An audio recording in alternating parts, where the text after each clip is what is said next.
Hey guys, I'm Natalie and welcome to another edition of Video Notes. Today we're going to be learning about The Scarlet Letter by Nathaniel Hawthorne, which was written way back in 1850. Alright, so we're going to start this bad boy off with a spoiler. In other words, I'm going to tell you the whole story right now in 30 seconds or less, so it's easier for you to follow as I get into the details. So if for some unthinkable reason you're actually watching this strictly for entertainment and actually want to see the story unfold, you probably want to skip ahead to the next chapter. Start the clock.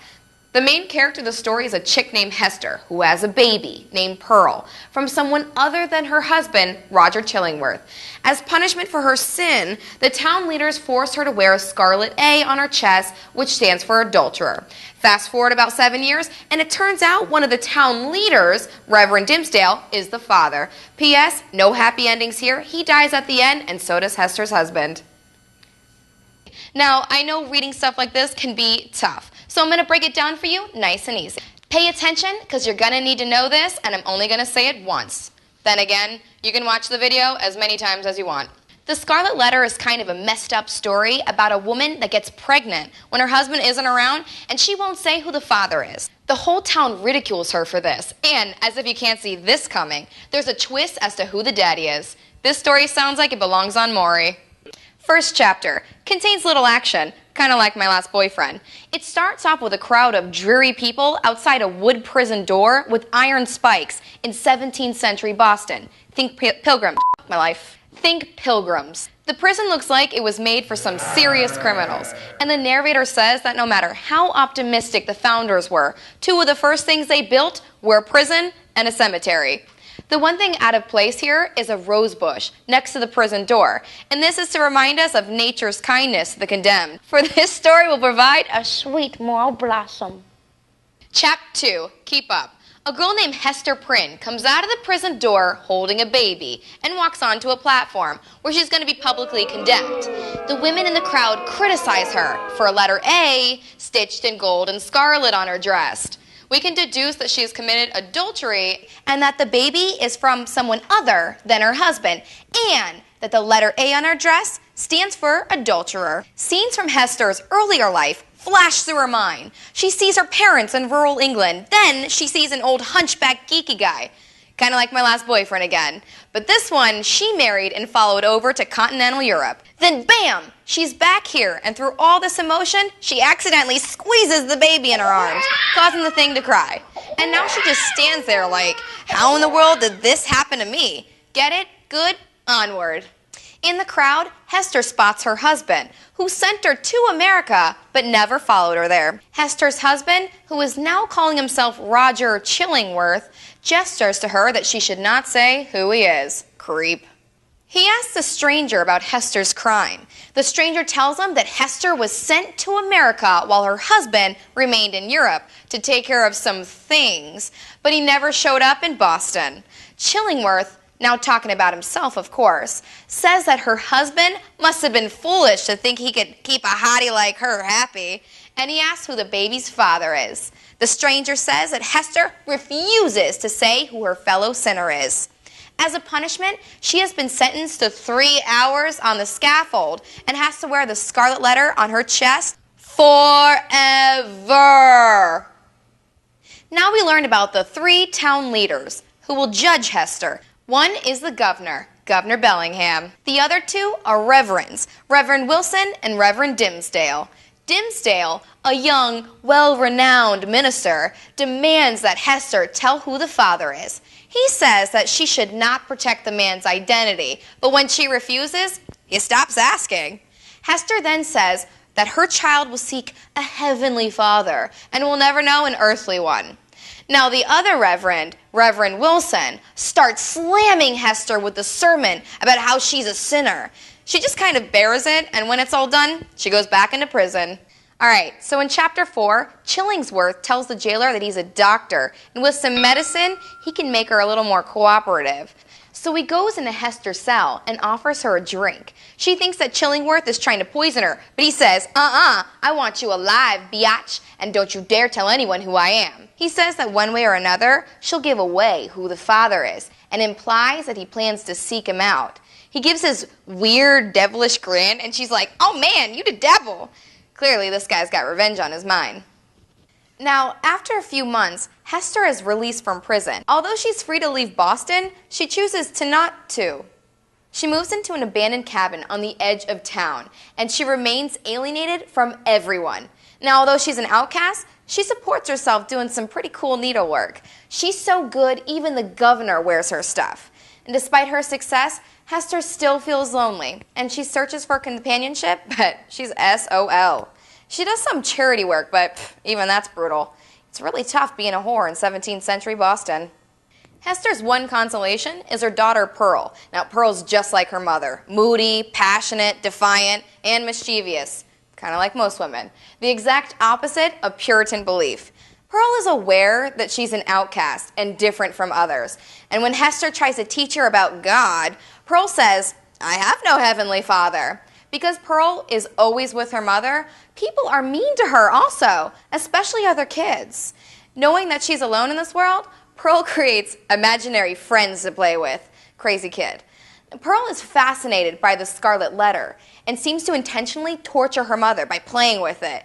Now, at about 3 years old, Pearl asks her mom where she came from. This makes Hester wonder if Pearl might actually be the demon child that the townspeople say she is. All she had to do was lie to the kid. Hester and Pearl go to Governor Bellingham's mansion, and on their way there, they're attacked by a bunch of kids who try to fling mud at them. Now, Hester's going for 2 reasons. 1, to deliver a pair of gloves she made, and 2, to find out if there's any truth to the rumors that Pearl may be taken from her. Now, the people are making up all kinds of excuses as to why they should be separated. The governor's mansion is all stuffy and aristocrat-like, with family pictures and a suit of armor and junk. Pearl is fascinated by the armor, but next thing you know, she starts screaming for a rose from the bush outside, but she just shuts right up when some men arrive. Now, Governor Bellingham, the 2 reverends, Wilson and Dimmesdale, and her husband, Chillingworth, enter the room and start teasing the little kid. They start calling her bird and demon child, real mature. The governor points out that Hester is sitting right there, and they ask her why she thinks she should be allowed to keep her kid. She says she'll teach Pearl the lesson she learned from her shame. They totally doubt that, and Wilson drills a freaking 3-year-old on religion. Pearl's all like, "I don't gotta answer you," and pisses them off. Hester begs Dimmesdale for help. He says to the other guys that God sent Pearl and that the child was meant to be both a blessing and a curse. Totally sweet-talking Bellingham and Wilson, and they agree not to separate them. Now, Pearl seems to like Dimmesdale. Go figure. Chillingworth, though, asks the guys to reconsider, but they get all holy on him and say God will determine when the right time to reveal that info is. On the way out, Hester is approached by the governor's sister, Mistress Hibbins, who wants Hester to go to a witches' gathering. Now, Hester just won back her daughter and says no and goes home. Basically, the narrator is saying here that it seems Pearl has saved her mother from Satan's temptations. Funny little turn of events, guys. Chillingworth has taken on the secret role of the doctor, which the community totally embraces. And at this point, Dimmesdale starts getting sick and suffers from chest pains. Chillingworth convinces Dimmesdale to be roomies. Now, at first people thought Chillingworth was this divine miracle designed to help Dimmesdale, but as time passed, rumors start spreading about Chillingworth's past, and the creepiest part, his face starts looking all evil. Now, everybody starts to think that Chillingworth is the devil come for Dimmesdale's soul. Now, Chillingworth is obsessed with trying to figure out what's going on with Dimmesdale. One day they have a convo about sin and confessions and burying one's secrets. While the dudes are talking, they hear a cry from outside, and they see Pearl dancing in the graveyard and hooking burrs into the letter A on Hester's chest. Kid's weird. Chillingworth uses the A to try and get Dimmesdale to talk, saying how at least Hester doesn't hide from her secrets. Chillingworth is annoying Dimmesdale about what's bothering him, and finally Dimmesdale just snaps and tells him to back off.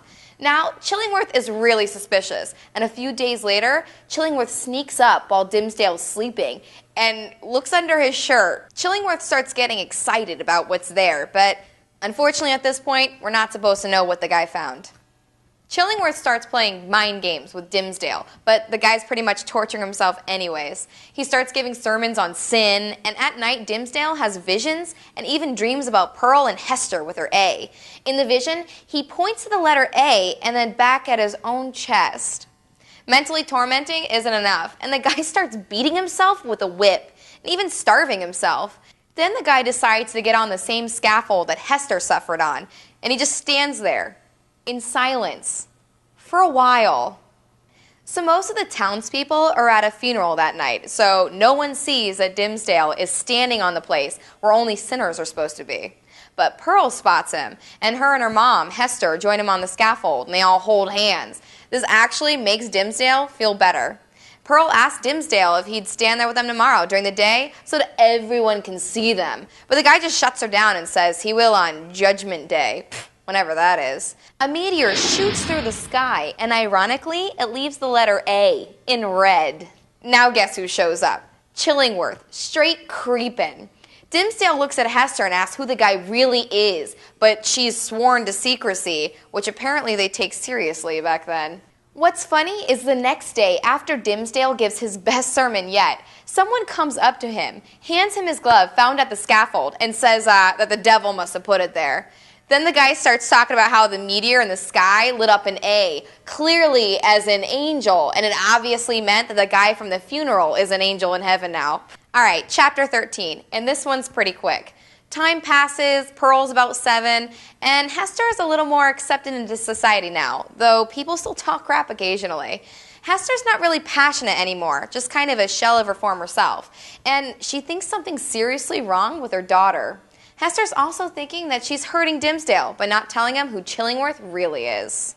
Now in this chapter, Hester and Chillingworth come face to face, and from their conversation, we figure out the big secret. Chillingworth knows that Dimmesdale is Pearl's father. That's right, Dimmesdale was the one fooling around with Hester. Hester just wants Chillingworth to leave Dimmesdale alone, and the narrator points out that Chillingworth has transformed completely and looks like pure evil, which is pretty much because he's trying to get revenge and has lost his human heart. Now, the two argue over whose fault it is, and Hester just comes to realize that she hates Chillingworth and was never happy with the guy anyways. Walking away, Hester goes to pick up her daughter Pearl, who decided to put seaweed on her chest in the shape of an A. Hester's trying to see if Pearl knows what the A really means. Now, Pearl knows it has something to do with Dimmesdale and the fact that he always clutches his heart whenever he sees them. The kid's pretty perceptive, but she's too young to know, so Hester doesn't tell her. Alright guys, there's an important quotation in this chapter. I'll read it verbatim. "Mother," said little Pearl, "the sunshine does not love you. It runs away and hides itself, because it is afraid of something on your bosom. It will not flee from me, for I wear nothing on my bosom yet."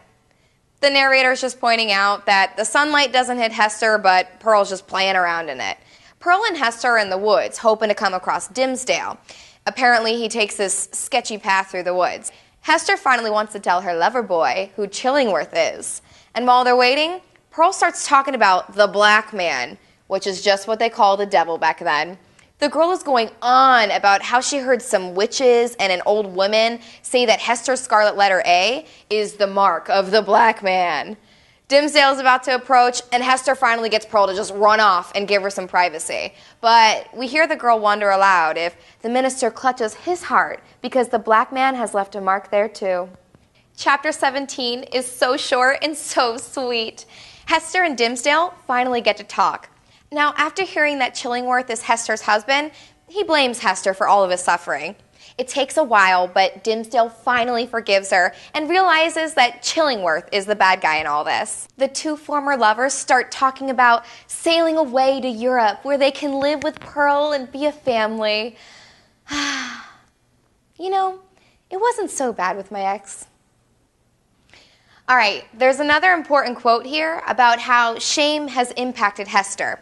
Don't worry, just check out Important Quotes Explained in Spark Notes for more information. Back to the story. Deciding to run away together makes them so excited.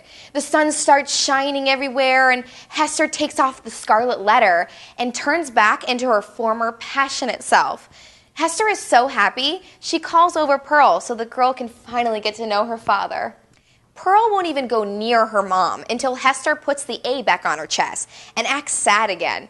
She does it, and the girl finally runs over, kisses Hester, then kisses the Scarlet Letter. Weird. Then she gets a kiss on the forehead from Dimmesdale.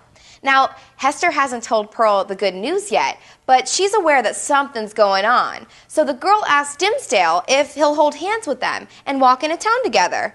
He shuts this down, and the girl freaks out, runs to a brook, and starts trying to scrub off the kiss from her forehead.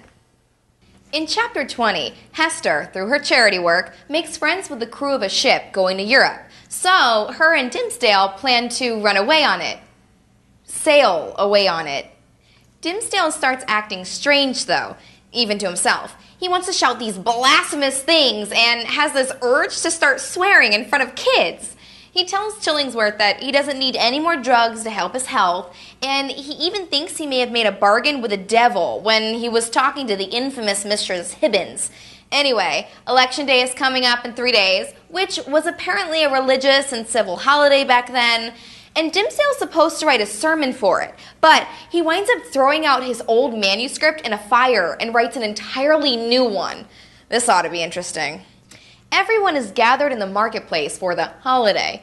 Pearl is wondering if Dimmesdale will acknowledge them in public again, and Hester is fantasizing about finally escaping and being happy. Her dreams are shattered when one of the sailors comes over and talks about how Chillingworth, now remember, he's still technically her husband, how he's going with them because the ship needs a doctor, and Chillingworth decided to tell the captain that he was part of Hester's group. Hester looks over at Chillingworth, and the jerk is smirking at her.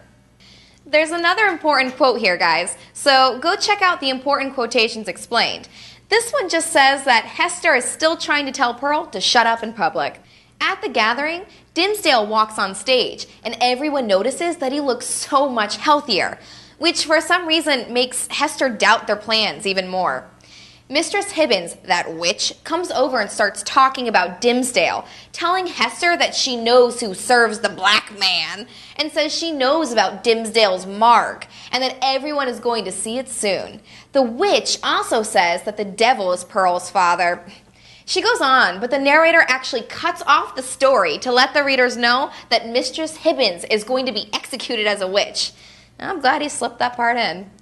Pearl comes back over to her mom with a message from someone from the ship, saying that Chillingworth said he would make sure Dimmesdale would get on board, and Hester should only worry about her and Pearl. Hester is definitely worried now, and she realizes that everyone's staring at her. Dimmesdale finishes his sermon, where he talks about the relationship between God and the communities of mankind. He says the people of New England will be chosen by God. Everyone is moved by the sermon. Obviously, they say it was his best one. As the entire community is leaving the meeting hall, Dimmesdale calls Hester and Pearl up on stage, and now everyone turns around and starts staring again. Dimmesdale leans on Hester for support and starts confessing. He tells everyone that he's got a red stigma, like Hester too. Pearl finally goes over and gives him that kiss she kept talking about. Dimmesdale says goodbye to Hester and then just dies. They're about to have a happy ending, and he just dies, like no longer living. And then there's nothing. He's gone. Just on the stage. He was healthy. Now he's not. Now he's dead. The story's over, except for the conclusion. Here's the last important quote, so go check it out. It's saying now that people aren't hating on the Scarlet Letter anymore, but instead looking at it with some respect, sadness, and some regret. Finally, we're at the conclusion. The narrator talks about how everyone ends up, and there's a discussion about how Dimmesdale died. Some people think Chillingworth poisoned him, or it was due to self-torture, or from the minister's inner remorse. There's also a group that says they saw nothing on the guy's chest, and his big revelation was just that any man, no matter how holy or powerful, can be guilty of sin. The narrator points out that it's probably Dimmesdale's friends saying that to protect his reputation. Good guys. Chillingworth has nothing to do anymore but waste away and die. And apparently he leaves a huge inheritance to Pearl. Way to go, Not her dad, but Hester's husband guy. Hester and Pearl just disappear, and the story of the Scarlet Letter grows into a legend.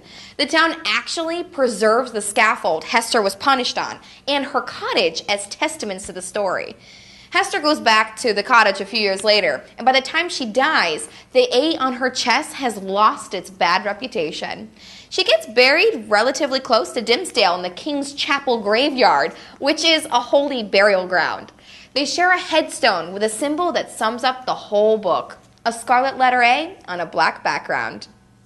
So, let's recap this puppy. You start off with Hester. She has a baby named Pearl, who is not from her husband. Say it with me, Roger Chillingworth. She's condemned for this sin by being forced to wear a scarlet letter A on her chest. Time passes, and Roger Chillingworth, posing as a doctor, torments Hester as he tries to figure out who the father is. Ultimately, we learn that, wait for it, one of the town leaders, a reverend, is the father. And just as he reveals the truth, ready to run away with Hester and Pearl, he dies. Alright guys, that's a wrap. Thanks for checking out video notes on Scarlet Letter. Hopefully you guys do a little bit better on your tests and papers. Good luck.